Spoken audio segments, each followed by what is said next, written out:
আলাইকুম। না, কি আরাম, কালুরে ব্যায়াম করে দিতেছে। উনি তো একদম চোখ বন্ধ করে আরাম। হ্যাঁ,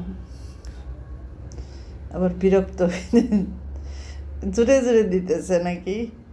আস্তে আস্তে দাও। হ্যাঁ, যা নাইমেই গেছে। নিয়ে আসছে বাজার, এই তো রুই মাছ আনছে। বেটারা কাটে দিলে মাথার মধ্যে কোনো মাংসই রাখে না, এই জন্য আমি বাজার থেকে মাছ কাটাই আনি না, নিজেই কাটি কষ্ট হলেও। আর একটু মাংস রাখলে সুন্দর হয়। মাছটা সুন্দর আছে, এমনি তাজা হয়েছে মাছটা, খুব সুন্দর। তো ওরা কাটলে যেরকম পিস করে, একটা মোটা একটা চিকন, এই জন্য আমার ভালো লাগে না। রান্না করে নিই। ছাদে গিয়েছিলাম আজকে, একটু বেগুন, 2টা ধুন্দল। এবার তো আমার ধুন্দল হয় নাই, কুকুরে 2বারই উঠাই ফেলাইছে গাছগুলা। তো ছোট্ট একটা গাছ হয়েছে ছাদে, 2টা হয়েছে ছোট ছোট। আর বেগুন গাছটা মরেই গেছিল, সেটার মধ্যে যে বেগুন ধরবে বুঝতেই পারিনি। আবার তাজা হয়ে কয়টা বেগুন হয়েছে, তো নিয়ে আসলাম। আমি ছালগুলা ফেলে দিছি, ফেলে দিয়ে একটু হালকা করে লবণ আর এই হলুদের গুঁড়া দিয়ে একটু ভেজে নিই, কারণ মাছগুলা না ভেজে রাখছি।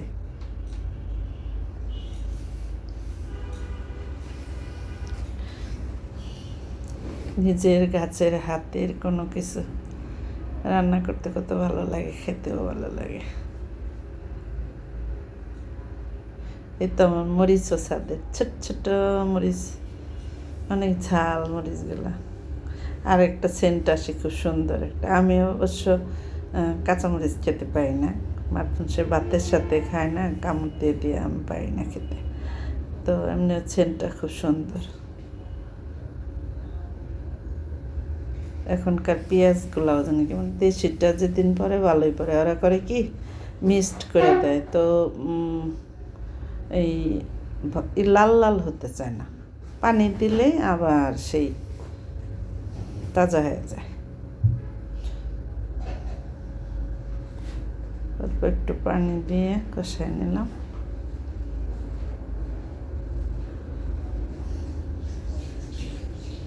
দিয়ে দিলাম লবণ, অল্প একটু মরিচের গুঁড়া, কারণ এটা ওই কাঁচামরিচগুলো অনেক ঝাল।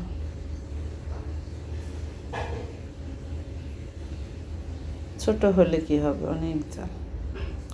এবারও তো ছাদে তেমন কিছু হয় নাই, মরিচ গাছগুলো হাজি সব উঠাই ফেলতেছিলাম। তো বললাম যে না থাক, 2টা গাছ থাকতে দাও, দেখি কী হয় শেষ পর্যন্ত। একটু ধনে পাতা আমি এভাবে ধুয়ে কেটে সুন্দর করে ফ্রিজে রেখে দিই, আর ডিপে রাখি। নর্মালি তো থাকে না, পচা যায়।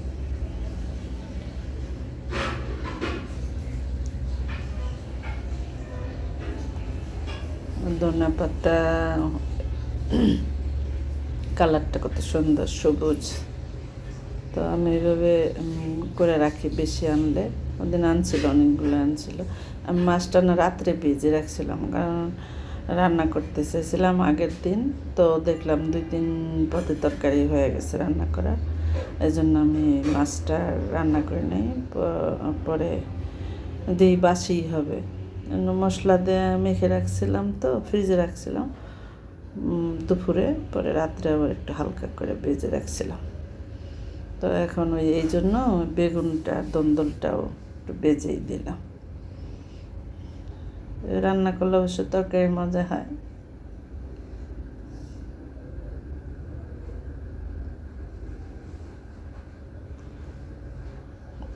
এর আগের বছর যে ধুন্দল হয়েছে, কত মানুষের যে দেওয়া হয়েছে, বাপরে বাপ। উম, আর এবার যা হয়েছে অনেক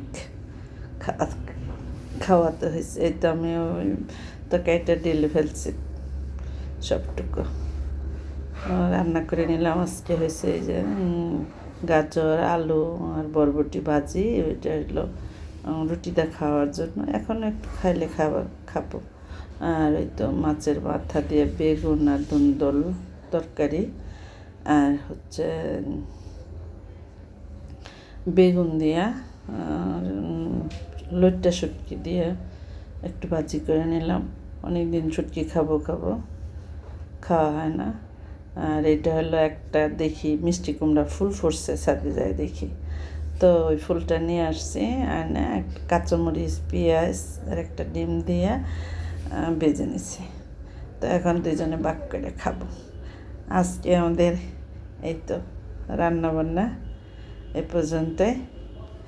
আপনারা দেখতে থাকেন, ভালো থাকেন সবাই, দোয়া করেন আমাদের জন্য। আপনারাও ভালো থাকেন, আমাদের জন্য দোয়া করেন। আসসালামু আলাইকুম।